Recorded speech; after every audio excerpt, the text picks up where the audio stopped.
안녕하세요. 대전 강남한의원 이강한 원장입니다. 오늘도 혀 사진을 보면서 이야기 나눠보겠습니다.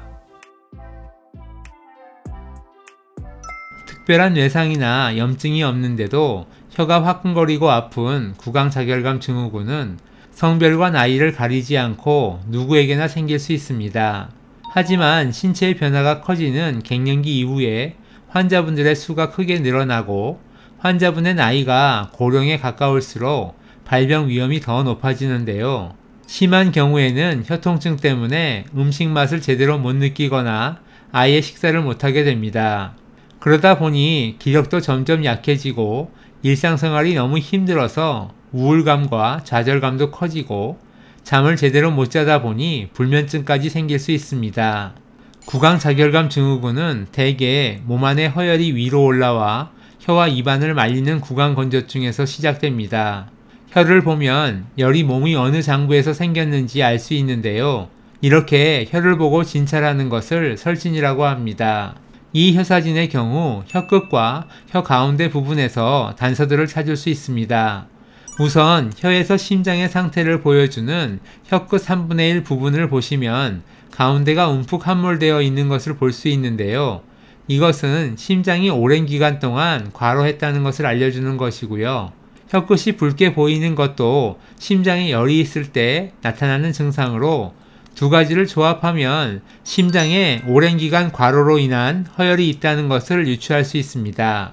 그리고 구강건조증이 있으면서 심장에 허열이 보이면 미각에 문제가 발생할 가능성이 높아지게 되는데요. 이 사진처럼 심장에 문제가 있는 경우에는 떫은 맛이나 쓴맛을 느끼는 구고증이 나타나는 경우가 많습니다. 그리고 이런 경우 평소 조금만 무리를 하게 되면 혀끝이 아려오거나 혀가 더 떫어질 수 있고 가슴이 빠르게 뛰거나 답답해지는 경우도 있습니다. 또한 혀 가운데를 보면 혀의 갈라짐이 심한 상태인데요. 혀가 갈라진 곳은 백태가 드문드문한 반면 양옆은 노란 백태가 짙게 끼어 있습니다. 혀 갈라짐은 해당 부위의 열이 오래되면서 진액이 말라서 생기는 것으로 기능의 문제가 점차 장기의 문제로 발전한다는 뜻입니다.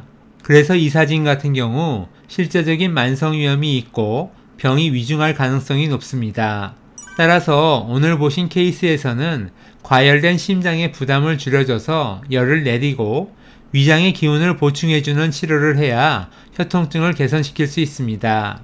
물론 앞에서 말한 내용들은 환자분들의 체질과 증상, 그리고 병의 원인에 따라서 각기 달라질 수 있기 때문에 반드시 진찰을 받고 개인별 맞춤 치료를 시작하셔야 합니다. 그리고 저희 네이버 블로그와 유튜브 채널에 방문하시면 보다 많은 구강자결감 증후군 관련 자료들을 보실 수 있습니다. 그럼 오늘도 건강한 하루 되세요. 감사합니다.